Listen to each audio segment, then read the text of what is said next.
배당 투자하면 다들 코카콜라랑 펩시 이걸 떠올리잖아요. 그렇죠.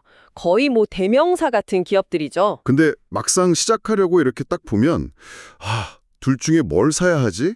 이 고민을 꼭 하게 되더라고요. 맞아요. 둘 다 워낙 오랫동안 배당금을 올려온 그 유명한 배당킹들이라 더 그런 것 같아요. 맞습니다.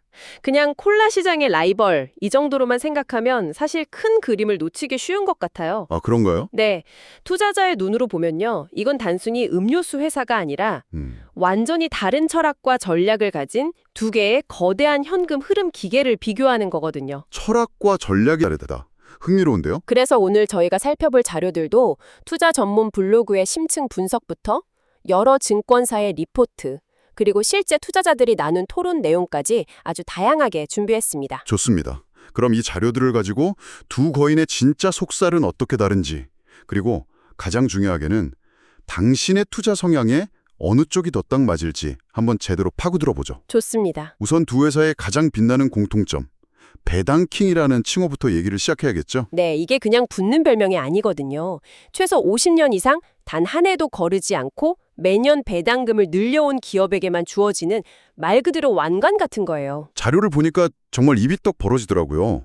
코카콜라는 무려 63년, 네, 63년. 그리고 펩시코는 53년 연속으로 배당금을 인상해 왔어요. 이게 잠깐 생각해보면 63년 전이면 1960년대 초반이잖아요. 맞아요. 그동안 오일 쇼크, 닷컴 버블, 2008년 금융위기 같은 정말 세계적인 경제 위기가 몇 번이나 있었는데 그렇죠. 그 모든 풍파 속에서도 주주와의 약속을 지켜왔다는 거니까요. 이건 정말 엄청난 신뢰의 상징이죠. 맞습니다. 기업의 체력과 안정성을 증명하는 가장 확실한 이력서인 셈이에요.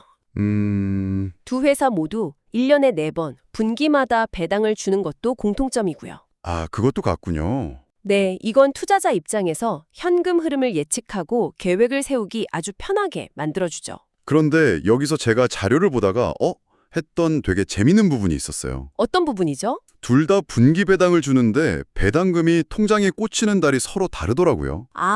바로 그 지점입니다. 정말 흥미로운 부분이죠. 이게 의도한 건지 우연인지는 몰라도 투자자 입장에선 엄청난 시너지를 만들 수 있겠던데요. 네, 자료에 따르면 코카콜라는 4월, 7월, 10월, 12월에 배당을 주고요. 4, 7, 10, 12월. 그리고 펩시코는 1월, 3월, 6월, 9월에 줍니다. 와, 진짜 기가 막히게 서로 비껴가네요. 마치 둘이 약속이라도 한 것처럼. 그렇죠. 이걸 활용하면 1년에 8개 동안 배당금이 들어오게 할 수 있다는 거잖아요. 네, 그래서 많은 장기 투자자들이 이 점을 전략적으로 활용해요. 두 종목을 함께 포트폴리오에 담는 것만으로도 거의 매달 월세 받듯이 현금 흐름 파이프라인을 만들 수 있거든요. 와, 월세 파이프라인이라니. 네, 이건 단일 종목만으로는 절대 만들 수 없는 아주 매력적인 구조죠. 알겠습니다. 꾸준히 그리고 오랫동안 줬다인 건 이제 확실히 알겠어요. 그럼 이제 투자자들이 가장 궁금해할 질문으로 넘어가 보죠. 네, 그래서 지금 당장 누가 더 많이 주고 앞으로 누가 더 빠르게 올려주는데 이게 핵심 아니겠어요? 맞아요. 여기서부터 두 회사의 길이 확 갈리기 시작합니다. 오, 우선 지금 당장 내 통장에 찍히는 배당 수익률만 단순 비교해보면요. 2025년 예상치 기준으로 펩시코가 약 3.88%, 3.88%요? 그리고 코카콜라가 약 3% 정도로 펩시코가 조금 더 높아요. 0.88%포인트 차이면 아주 드라마틱한 차이는 아니지만 그래도 분명 의미 있는 차이네요. 1억을 투자했다면 연간 88만 원 차이니까요. 그렇죠. 무시할 수 없는 차이죠. 하지만 이게 전부가 아닐 것 같은 느낌이 드는데요? 물론이죠. 진짜 이야기는 배당 성장률에서 시작돼요. 배당 성장률? 지난 10년 동안 배당금이 얼마나 빠르게 늘었는지를 추적한 자료가 있는데 정말 놀랍습니다. 얼마나 차이가 나는데요? 코카콜라가 10년간 약 47% 증가할 동안 펩시코는 약 102% 증가했어요. 잠깐만요. 102%요? 네, 102%요. 그 말은 10년 만에 배당금이 2배 넘게 뛰었다는 거잖아요. 코카콜라의 2배가 넘는 속도인데 맞습니다. 아니 우리가 보통 비슷하다고 생각하는 두 회사 사이에서 어떻게 이렇게까지 큰 차이가 날 수 있죠? 바로 그 질문이 핵심을 꿰뚫고 있어요. 이 엄청난 속도 차이의 비밀은 배당 성향이라는 숫자 안에 숨어 있습니다. 배당 성향. 순이익 중에 얼마를 배당으로 주는지 나타내는 비율 맞죠? 네, 정확합니다. 자료를 보면 코카콜라의 배당 성향은 약 75%에 달해요. 75%면 번 돈의 4분의 3을 전부 주주에게 나눠준다는 뜻이네요. 와, 정말 화끈하게 주네요. 그렇죠. 이런 투자자들에게 우리는 성장을 위한 무리한 투자보다는 안정적으로 벌어서 주주들에게 확실하게 돌려주는 것을 최우선으로 생각합니다. 라는 아주 강력한 메시지를 보내는 거예요. 그런데 이게 동전의 양면과 같아요. 75%를 배당으로 주고 나면 회사 내부에 남아서 미래를 위해 재투자할 수 있는 돈은 25%밖에 안 남는다는 뜻이기도 하거든요. 아, 이제 좀 알겠네요. 그럼 펩시코는 그 비율이 다르다는 거군요. 정확합니다. 펩시코의 배당 성향은 약 69%로 상대적으로 낮아요. 69%면 그래도 꽤 높은데요? 물론 69%도 절대 낮은 수치는 아니지만 코카콜라보다는 6%포인트 정도 낮죠. 그 말은즉 주주 환원도 충실히 하면서 동시에 회사 내부에 더 많은 현금을 남겨서 신사업에 투자하거나 신사업에 투자하거나 기존 사업의 경쟁력을 강화하는 데 쓸 여력이 더 많다는 뜻이에요. 이 재투자된 돈이 미래의 더 빠른 이익 성장과 배당금 성장으로 이어지는 선순환을 만드는 거죠. 이세아 그림이 완벽하게 그려지네요. 네. 코카콜라는 배당의 지속성과 안정성의 모든 걸 건 느낌이라면 펩시코는 안정적인 배당에 더해서 재투자를 통한 성장성까지 잡으려는 약간 균형을 맞추는 전략이군요. 맞습니다. 그래서 당장의 수익률은 비슷해 보여도 10년이라는 시간이 지나니까 배당금 총액이 2배 넘게 차이 나는 복리 효과가 나타난 거군요. 네, 안정적인 현재 가치를 택할 것인가, 성장하는 미래 가치를 함께 노릴 것인가의 전략적 차이가 명확하게 보이는 부분이죠. 이런 배당 전략의 근본적인 차이는 결국 두 회사가 돈을 버는 방식, 즉 비즈니스 모델에서 나올 수밖에 없다는 생각이 드네요. 정확합니다. 보통 코카콜라 하면 문료 제국, 펩시코는 콜라랑 과자도 파는 곳 정도로 막연하게 알고 있는데 이게 배당과 어떻게 연결되는 건가요? 그 막연한 이미지가 사실은 두 회사의 본질을 정확하게 짚고 있어요. 오, 진짜요? 코카콜라는 철저하게 음료라는 한 우물만 파는 전문가 집단이에요. 코카콜라, 스프라이트, 환타 같은 탄산음료는 물론이고요. 미니메이드, 조지아 커피, 다사니 생수까지 거의 모든 종류의 음료 카테고리에서 최강자로 군림하고 있죠. 그런데 제가 듣기로는 코카콜라 공장이 전 세계에 그렇게 많지는 않다고 들었어요.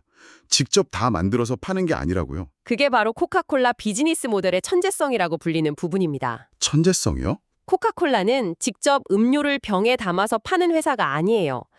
브랜드의 심장인 원액만 만들어서 전 세계의 보틀링 파트너들에게 공급하죠. 아, 원액만. 네, 그럼 그 파트너사들이 각 지역에서 물과 탄산을 섞어 병에 담고 유통까지 책임지는 구조예요.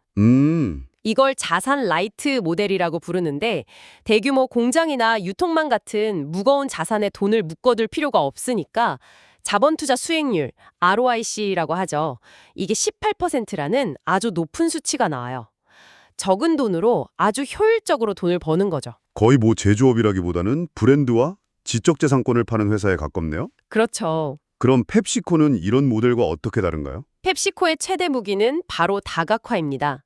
펩시콜라라는 강력한 음료 브랜드도 있지만 사실 펩시코를 먹여 살리는 진짜 주인공은 따로 있어요. 따로 있다고요? 바로 스낵 사업부인 프리토레이입니다. 아, 그 유명한 레이즈 감자칩, 도리토스, 치토스 만드는 곳이요. 맞습니다. 저는 그게 그냥 가짜 회사인 줄만 알았지 그렇게 중요한 존재인 줄은 몰랐네요. 중요할 뿐만 아니라 사실상 펩시코의 심장이라고 봐야 해요. 심장이요? 한 리포트를 인용하면 펩시코 전체 매출에서 스낵 사업이 차지하는 비중이 무려 55%나 돼요. 와, 55%면 주객이 전도된 수준인데요. 그렇죠.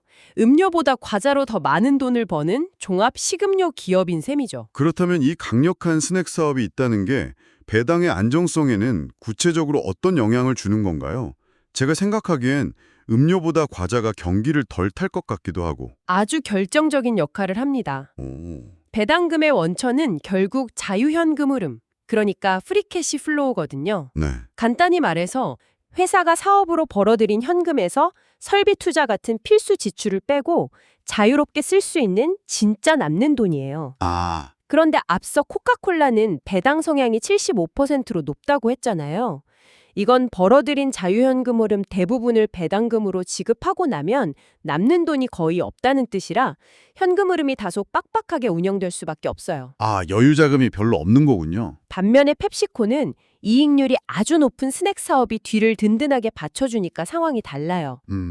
음료 시장이 좀 부진하더라도 사람들이 꾸준히 사 먹는 스낵 시장이 선방해주면 전체 실적이 안정적으로 유지되죠. 그렇죠. 덕분에 배당을 줘도 회사에 남는 현금, 즉 배당 지급 여력이 코카콜라보다 훨씬 넉넉해요. 이건 예상치 못한 위기가 닥쳤을 때 버틸 수 있는 힘의 차이로 이어지고요. 그렇군요. 한쪽은 효율성을 극대화한 음료 전문가, 다른 한쪽은 서로 다른 시장을 양손에 쥔 안정적인 포트폴리오. 이렇게 보니 정말 다른 회사네요. 네, 완전히 다른 회사죠. 자, 그럼 이제 가장 중요한 질문을 던져봐야겠습니다. 이 모든 자료와 분석을 종합해봤을 때 과연 어떤 투자자에게 어떤 주식이 더 잘 어울릴까요? 이건 정말 투자자의 목표와 성향에 따라 명확하게 나눌 수 있을 것 같아요. 네.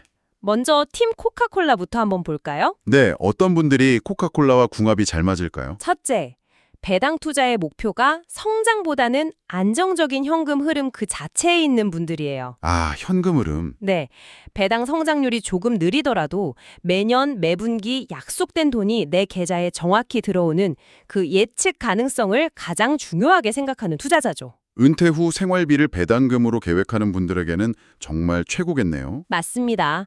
이보다 더 좋은 선택이 없을 수 있어요. 그리고 워런 버핏이 코카콜라를 수십 년째 들고 있는 이유도 아, 바로 이것 때문이겠네요. 바로 그겁니다. 버핏처럼 한 번 사면 평생 가져갈 생각으로 꾸준한 배당금을 받으며 그 돈을 다시 재투자하는 복리 효과를 길게 보고 누리고 싶은 분들에게는 코카콜라가 교과서적인 선택이죠. 또 경기 침체기처럼 시장이 불안할 때 다른 건 몰라도 코카콜라 배당이 깎일 일은 없겠지라는 강력한 믿음이 필요한 방어적 투자자에게는 최고의 마음의 평화를 주는 주식이고요. 마음의 평화. 와닿는 표현입니다. 그럼 반대로 팀 펩시코에 합류해야 할 분들은 어떤 특징을 가지고 있을까요? 펩시코는 안정적인 배당을 기본으로 깔고 가면서도 성장이라는 과실도 함께 맛보고 싶은 투자자에게 훨씬 매력적일 거예요. 성장. 네. 연평균 7%가 넘는 배당 성장률은 10년만 지나도 배당금을 2배로 만들어주는 무서운 복리의 마법을 보여주거든요. 아직 투자할 시간이 많이 남은 젊은 투자자일수록 이 효과는 정말 극대화되겠네요. 그렇죠.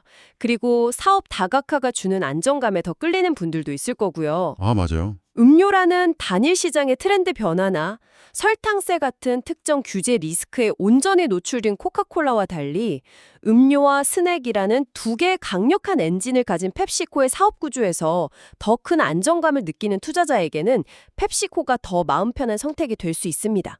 물론 정답은 하나가 아니겠죠. 앞에서 얘기했던 것처럼 굳이 하나를 고를 필요 없이 둘 다 포트폴리오에 담아서 코카콜라의 안정성과 펩시코의 성장성을 모두 취하고 배당금 지급월도 촘촘하게 채우는 전략도 아주 현명한 방법이겠네요. 네, 그게 아마 가장 균형 잡힌 접근법일 수 있습니다. 오늘은 배당주 세계의 영원한 라이벌 코카콜라와 펩시코를 정말 깊게 들여다봤네요. 네, 정말 흥미로운 두 기업이에요. 한 문장으로 요약하자면 코카콜라는 배당 안정성의 살아있는 상징. 그리고 펩시코는 배당 성장과 사업 다각화의 교과서. 아, 딱 맞는 정리인 것 같습니다. 어느 한쪽이 절대적으로 더 좋다고 말할 수는 없을 거예요. 결국 당신의 투자 철학과 기관, 그리고 현재 포트폴리오에 어떤 조각을 끼워 맞추고 싶은지에 따라 선택이 달라지는 거죠.